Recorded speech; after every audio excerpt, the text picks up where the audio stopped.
So hello everyone, this is Anushka Jaiswal, currently a second year student of MBBS in GSM Medical College. और मैं आज से आप सभी का स्टार्ट करने वाली हूँ बायो की classes for the NEET. And we all know कि ह्यूमन फिजियोलॉजी कितनी वेटेज रखती है नीट में, तो हम सबसे पहले स्टार्ट करेंगे ह्यूमन फिजियोलॉजी से। If I talk about the weightage, लगभग ह्यूमन फिजियोलॉजी से कंप्लीटली 10 to 12 क्वेश्चन का वेटेज है, तो हम सबसे पहले ह्यूमन फिजियोलॉजी से स्टार्ट करेंगे। So the very first chapter of human physiology is digestion and absorption. So starting from this same. Digestion and absorption. तो एनसीईआरटी की लाइन जो होती है हमारी डाइजेशन एंड एब्जॉर्प्शन की, स्टार्ट होती है फूड से। फूड, खाना। आखिर हम क्यों खाते हैं खाना? Because the food is the basic requirement of the living organism. हम सभी की बेसिक रिक्वायरमेंट है, हमें खाना खाना है। बट खाना क्यों खाना है, क्यों चाहिए हमें इतना खाना? Because food provide energy. हमें एनर्जी के लिए फूड चाहिए। Organic material for growth. हम बढ़ेंगे कैसे जब खाएंगे ही नहीं, तो ऑर्गेनिक मटेरियल हमें प्रोवाइड करता है ग्रोथ के लिए। एंड रिपेयर टिश्यू, जो एनसीईआरटी कहती है what is the basic requirement कि फूड हमें क्यों चाहिए, तो it provide energy, organic material for growth and repair tissue. तो क्या क्या खाएं? What are the major components of food? तो मेजर कंपोनेंट जो फूड के हैं हमारे पास वो 3 है। वैसे हम अभी तक 5 की बातें करते थे, बट अभी हमारी जो एनसीईआरटी कहती है वही हमारे लिए ब्रह्मास्त्र है। तो 3 है, कार्बोहाइड्रेट, फैट एंड प्रोटीन। तो 3 क्या चाहिए हमें? Carbohydrate, fat and protein. Vitamin and minerals भी चाहिए होते हैं, बट माइन्यूट क्वांटिटीज में, मतलब स्मॉलर क्वांटिटीज में। ऐसा नहीं है कि आपको रोज रोज रोज रोज बहुत ज्यादा विटामिन और मिनरल्स नहीं लेंगे तो आप डेथ पे पहुंच जाएंगे, बट श्योरली अगर आप कार्बोहाइड्रेट, फैट एंड प्रोटीन आपके डाइट में नहीं है तो हो सकता है कुछ गड़बड़। तो क्या चाहिए हमें? Mainly carbohydrate, fat and protein. अब नेक्स्ट जो हमारी एनसीईआरटी आती है वो कहती है कि along with this carbohydrate, fat and protein, जो हमें चाहिए होता है वो है वाटर, पानी। तो वाटर क्या रोल प्ले करता है? Water prevents the dehydration. Water क्या प्रिवेंट करेगा? डिहाइड्रेशन। वाटर क्या काम करता है? Hydration of the body. हमारी सेल्स को हाइड्रेट करके रखता है, क्योंकि 90%, if you talk about the biomolecules जो आगे पढ़ेंगे आप, उसमें बोलता है कि बॉडी में लगभग 70 to 90% जो है वो हमारा वाटर है। मतलब 70 से 90% हमारा बॉडी में पानी है। तो हमें पानी चाहिए होगा, क्योंकि सेल में भी हमारा मोस्टली मेन कॉन्स्टिट्यूएंट क्या होता है? वाटर। तो वाटर प्रिवेंट करेगा डिहाइड्रेशन। मेटाबॉलिक प्रोसेसेस, मतलब मेटाबॉलिक प्रोसेसेस में भी हमारा वाटर इन्वॉल्व होता है। केमिस्ट्री में हम बहुत सारा पढ़ते आते हैं, फॉर्मेशन ऑफ ग्लाइकोसिडिक बॉन्ड हो गया, पेप्टाइड बॉन्ड हो गया, या फिर बहुत सारी जो बॉन्ड्स होती है वो सब कैसे बनती है? आइदर रिमूवल ऑफ वाटर बनती, तो bond formation removal of water है। और बहुत सारे रिएक्शंस ऐसे भी होते हैं जहां पानी रिक्वायर्ड होती है। तो हमारे मेटाबॉलिक प्रोसेसेस के लिए भी हमारा पानी चाहिए। तो what are the 2 basic requirements? First, prevent करेगा डिहाइड्रेशन। दूसरा, मेटाबॉलिक प्रोसेसेस में हमारा पानी इन्वॉल्व होता है। और अगर आप याद करें तो जो इंजाइम्स होते हैं वो मेनली एक्टिव होते हैं, हाइड्रेटिक इंजाइम्स होते हैं, वो उन्हें पानी चाहिए होता है, वाटर चाहिए होता है एक्ट करने के लिए। मतलब they are active in liquid state, या फिर पानी के प्रेजेंस में, वाटर के प्रेजेंस। ठीक है।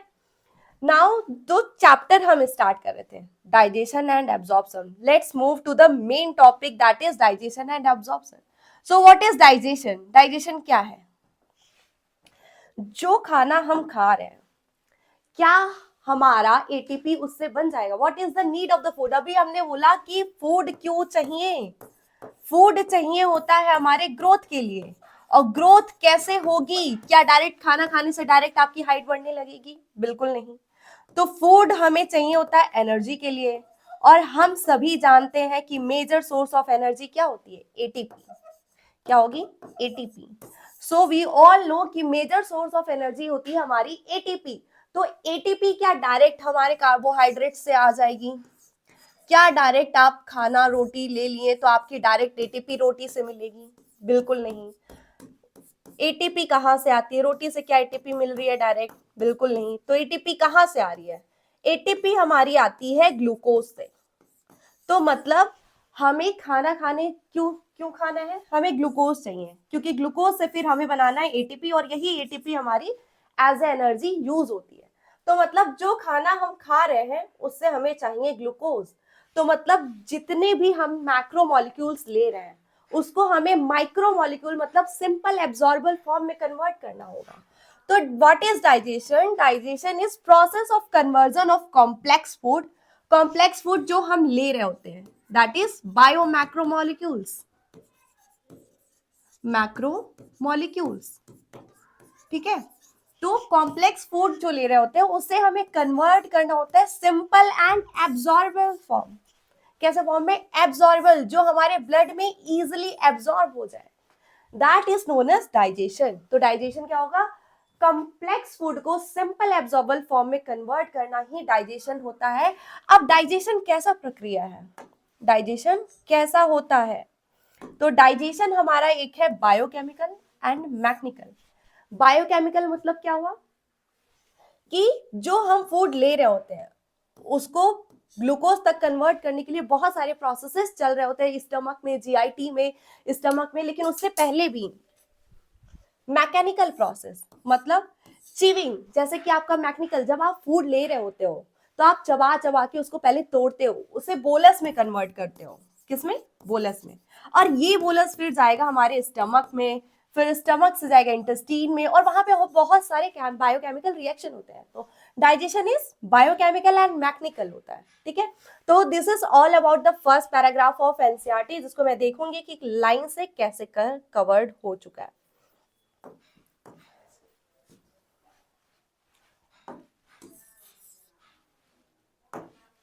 तो लेट्स सी एनसीईआरटी क्या कहती है। तो एनसीईआरटी हमारी यहाँ पे है,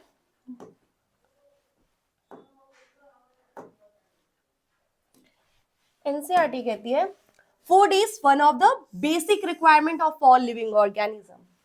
what are the major components of food? Are carbohydrate, protein and fat. Vitamin and minerals भी चाहिए, बट कैसे? स्मॉल क्वांटिटीज में। फूड क्या करेगा? Provide energy, organic material for growth and repair करेगा आपकी टिश्यूज को।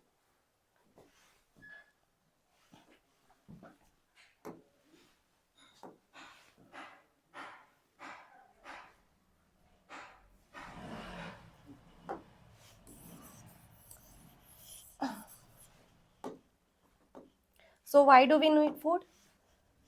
तो food is one of basic requirement of all living organism. Major components में क्या आएंगे? कार्बोहाइड्रेट, प्रोटीन, फैट, और vitamin and minerals required in small quantities. Do remember small quantities. And what does food do? Provides energy, organic material for growth, repair of tissues. And what does water do? Water we take plays an important role in metabolic processes and prevent dehydration of the body. क्या prevent करेगा? Dehydration.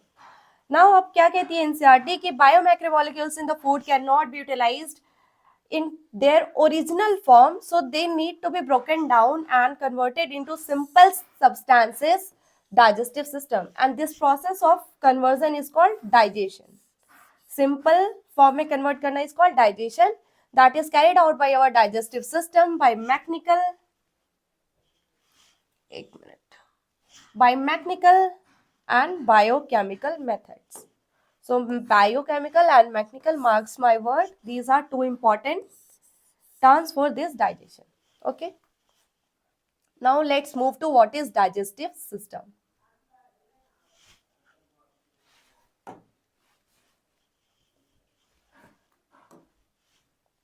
What is digestive system? So digestive system consists of two parts divided in alimentary canal and associated glands. So alimentary canal and associated glands.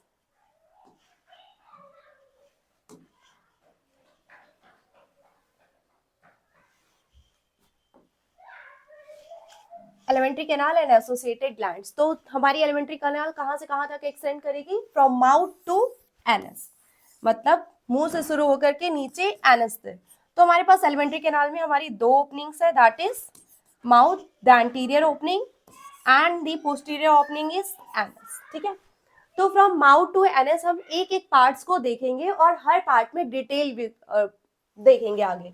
और दूसरा जो part आता है वो हमारा associative glands, मतलब कौन कौन सी ग्लैंड्स है जो हमारे डाइजेस्टिव सिस्टम से एसोसिएटेड है। तो सबसे पहला जो आता है वो हमारा salivary glands, that is present in the buccal cavity और the oral cavity. Second, liver and gall bladder, pancreas. Liver is the largest endocrine gland, that is given in the NCERT कि सबसे जो लार्जेस्ट ग्लैंड है body का वो क्या होता है? लिवर होता है। अभी तक तो हमें सिर्फ ऑर्गन लगता था, बट नाउ लिवर, क्योंकि लिवर क्या सिक्रेट करेगा? यहीं से हमारा सिक्रेशन होगा बाइल का। याद रखना, गॉल ब्लैडर बाइल बनाता नहीं, सिर्फ स्टोर करता है। तो फॉर्म कहाँ से होगा? हमारे लिवर से। सो लेट्स मूव कि एलिमेंट्री कैनाल पहले हम डिस्कस करेंगे पूरा, और एलिमेंट्री कैनाल जैसे खत्म होगा फिर हम आएंगे एसोसिएटिव ग्लैंड्स। स्टार्ट करेंगे सलाइवरी ग्लैंड से, liver, pancreas, gall bladder and all. So first of all starting from the mouth. Mouth में क्या क्या है?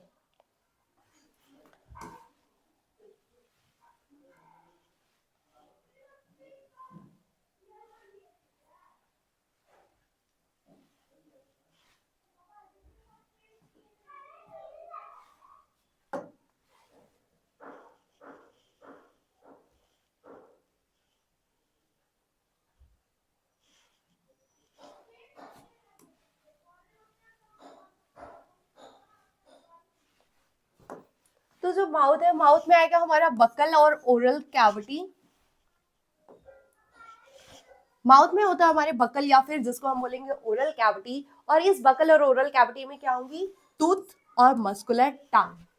तो हम टीथ और मस्कुलर टंग के देखेंगे। अभी हम मस्कुलर टंग पे बाद में बात करेंगे। First let's discuss all about the teeth. Teeth में हमारे क्या क्या है? So we have 32 permanent teeths, no not permanent but 32 total teeths, okay. So there are 32 total teeths हमारे। तो हमारा दो आएगा बकल कैविटी, ओरल कैविटी में, first teeth and muscular tongue.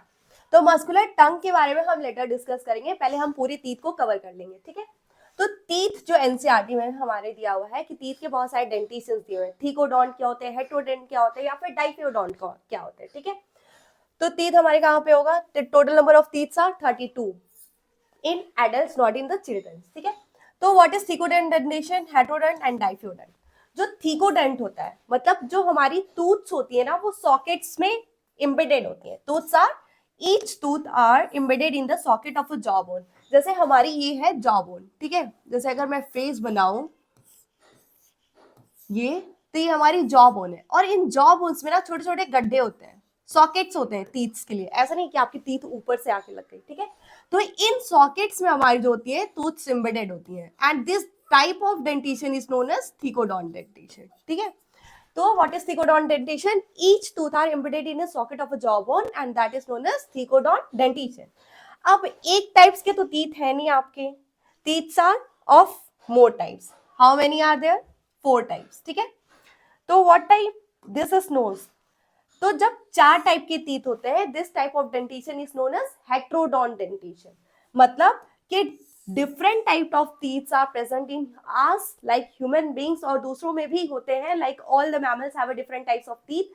तो इस टाइप के डेंटिशन को बोलते हैं हम हेट्रोडोंट डेंटिशन। कितने टाइप्स के टीथ होते हैं? 4। Incisor, canine, premolar and molar. और इसको हम रिप्रेजेंट कैसे करते हैं? इंसीजर को करेंगे आई से, कैनाइन को करेंगे सी से, प्री मोलर को पीएम एंड मोलर को एम। तो हमारे पास 4 टाइप्स की टीथ कौन कौन से हो गई? Incisor, canine, premolar and molar. और इस टाइप के डेंटिशन को हम क्या कहेंगे? हेट्रोडोंट डेंटिशन, ठीक है। अब जो हमारी टीथ होती है ना, आपने बहुत सुना होगा स्टार्टिंग में कहते हुए बड़े बूढ़ों को कि अभी दूध का दांत निकला है, अभी पूरा दांत आए नहीं है, परमानेंट नहीं आया है। तो हमारे जो लाइफ होता है ना, उसमें 2 बार दांत आता है। पहला जो जिसे हम कहते हैं दूध का दांत, ठीक है, और दूसरा परमानेंट। तो इस टाइप का डेंटिशन होता है उसको बोलते हैं डाइफोडोंट डेंटिशन। डाई मतलब होता है 2, डाई मीन्स क्या होता है? 2, और डाइफोडोंट डेंटिशन मतलब हमारे लाइफ में 2 बार हमारी टीथ आएंगी। कौन कौन सी आएंगी? पहली होगी हमारी टेम्पररी टीथ, पहली क्या होगी हमारी, 2 sets of teeth in our life, that is known as diphyodont dentitions, 2 sets of teeth in our life time. पहली होगी टेम्परेरी, जिसको हम मिल्की टूथ भी कहते हैं या फिर दूध का दांत। एंड डेसिडुअस, डेसिडुअस सीजन होता है, जैसे हम जानते हैं डेसिडुअस मतलब क्या होता है, पतझड़ का मौसम। मतलब ये जो टेम्पररी है, आई हैं चली जाएंगी, मिल्क टीथ है, दूध का दांत है, डेसिडुअस है मतलब ये झड़ जाएंगी, विल फॉल ऑफ, झड़ जाएंगी, इसलिए बोलते हैं ये डेसिडुअस टीथ है। और जो दूसरी टाइप ऑफ टीथ होगी वो परमानेंट होगी, मतलब एक बार आ गई तो वो परमानेंट है, वो हमेशा के लिए रहेगी। ठीक है, तो how many are temporary, how many are permanent teeths will discuss in the next, that is the dental formula. और ये बहुत बहुत इंपॉर्टेंट है for NEET point of view से। ठीक है, नीट पॉइंट ऑफ व्यू से आपको पता होना चाहिए व्हाट इज डेंटल फॉर्मूला। मतलब अब दांतों के लिए भी फॉर्मूला है, जी हाँ, दांतों के लिए भी हमारे फॉर्मूला है कि कितने दांत है और कैसे हम उन्हें लिखेंगे। तो सबसे पहले डेंटल फॉर्मूला होता क्या है? डेंटल फॉर्मूला बेसिकली बताता है कि जो हमारे 4 टाइप्स के टीथ है, जैसे इंसीजर, कैनाइन, प्रीमोलर या मोलर, ये हमारे दांतों में अरेंज कैसे, इनका अरेंजमेंट क्या है। जो अरेंजमेंट होता है टीथ का, सॉरी,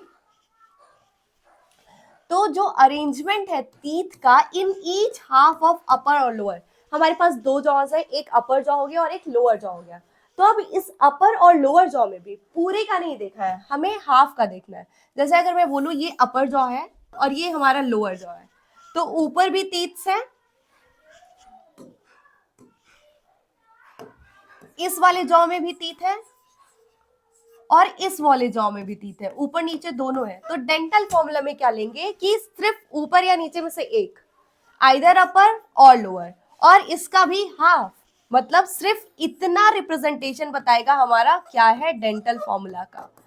तो रिप्रेजेंटेशन और arrangement of teeth in each half of upper, upper jaw के भी या लोअर जॉ के भी हाफ में, तो वो हमारा होगा डेंटल फॉर्मूला। और represented in the order of ICPM&M, मतलब सबसे पहले होता है incisor, then canine, then premolar and molar.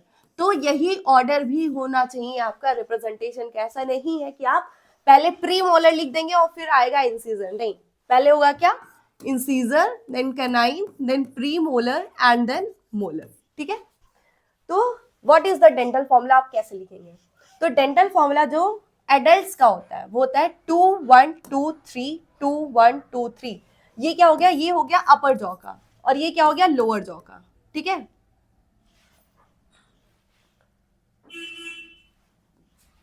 ये है हमारा अपर जॉ रिप्रेजेंट कर रहा है और ये हमारा हो गया लोअर जॉ। ठीक है, तो अपर जॉ में 2 1 2 3, अपर जॉ के हाफ में, मतलब ये इसमें 2 हमारे पास इंसीजर है, एक हमारे पास कैनाइन है, 2 हमारे पास प्रीमोलर है और 3 हमारे पास मोलर है। अब ये किस में है, हमारे एडल्ट्स में है। ठीक है, बच्चों में स्टार्टिंग से 32 टीथ नहीं होते हैं ना, तो ये हमारे एडल्ट्स के हैं 2 1 2 3, मतलब 2 इंसीजर, एक कैनाइन, 2 प्रीमोलर, 3 मोलर थी। और टोटल अब काउंट करते हैं तो देखते हैं कैसे हुआ। ये कितने का है, हमारे अपर के भी हाफ का है। तो अगर इसको मल्टीप्लाई करो 2 से ऊपर, 2 1 2 3 मल्टीप्लाइड बाई 2, तो कितना है, 2 3 5 6 7 8, 8 2 ना 16, और 16 ऊपर 16 नीचे, कितने हो गए टोटल, 32। 32 दांत आ गए हमारे। ठीक है, आगे 32। अब देखते हैं, लेकिन बच्चों में तो 32 होता नहीं है, तो टोटल कितने हो गए हमारे, 32 हो गए। ठीक है, टोटल हो गया हमारे पास 32। बट इन चिल्ड्रंस 32 नहीं होते हमारे पास, कितने होते हैं टोटल, हमारे पास होते हैं स्टार्टिंग में 20 टीथ। कितने हुए, 20, 210। इनका जो डेंटल फॉर्मूला, तो हमारे चाइल्ड चिल्ड्रंस में जो बच्चों में डेंटल फॉर्मूला होता है वो तो हमारा 202102 2102, अपर में 2102, लोअर में 2102। तो टोटल क्या होता है, 2 इंसिजर, एक कैनाइन, प्री मोलर्स नहीं होते हैं बच्चों में। प्री मोलर्स कितने हैं हमारे पास, 0। कितने हैं, 0 है। प्री मोलर्स कितने हमारे पास, 0, और मोलर सिर्फ 2 होते हैं। ठीक है, तो मतलब अक्ल की दांत जो होती है वो लास्ट में आती है, बच्चों में अक्ल होती कहाँ है, तो इसलिए अक्ल की दांत भी बाद में आती है। ठीक है, तो चिल्ड्रंस में हमारे टोटल कितने तो हो गए, 2 2 4 1 5, 5 5 ऊपर 10 और नीचे 10 20, तो टोटल कितने हैं हमारे पास 20 टीथ्स अवेलेबल है। कितने 20 टीथ है। ठीक है, तो कौन कौन से एब्सेंट होते हैं हमारे पास, प्री मोलर टीथ एब्सेंट होंगे और हमारे पास जो थर्ड मोलर होता है वो एब्सेंट होता है। और थर्ड मोलर को ही हम बोलते हैं विजडम टीथ, मतलब अक्ल की दांत, जो हमारे एज के साथ आएगी, अक्ल भी और दांत भी। ठीक है, तो विजडम टीथ जो होती है हमारे पास लास्ट में आती है। तो कितने हो गए जो मोनोफायोडेंट है। मैंने डाइफायोडेंट में क्या बताया था कि ऐसे टीथ जो 2 बार लाइफ में आते हैं, मतलब पहले टेम्परेरी होगा और फिर आएगा हमारा परमानेंट। तो मोनोफायोडेंट क्या होता है, जो एक बार ही आए, मतलब ऐसे टीथ जो हमारे लाइफ में सिर्फ एक बार अपेयर होते हैं। तो उनमें कौन कौन से हो जाएंगे, प्री मोलर और मोलर। मोलर में भी कौन सा, सारे नहीं, थर्ड मोलर। कौन सा मोलर, थर्ड मोलर, क्योंकि थर्ड मोलर क्या है, एक बार आ रहा है, सिर्फ एडल्ट्स में आ रहा है, हमारे बच्चों में प्रेजेंट नहीं होता है। और पूरा का पूरा मोलर, मतलब टोटल 12 जो प्री मोलर है वो सारे के सारे कैसे होंगे, मोनोफायोडेंट टीथ होंगे। ठीक है, तो दिस इज ऑल अबाउट कि टीथ क्या होता है, टीथ में कितने डेंटेशन होते हैं। अब हम इसके बाद देखेंगे कि एनसीईआरटी में, और ये हमारे माउथ की बकल कैविटी में है। अब बकल कैविटी में हमारा और दूसरा ऑर्गन क्या था, वो था हमारा टंग।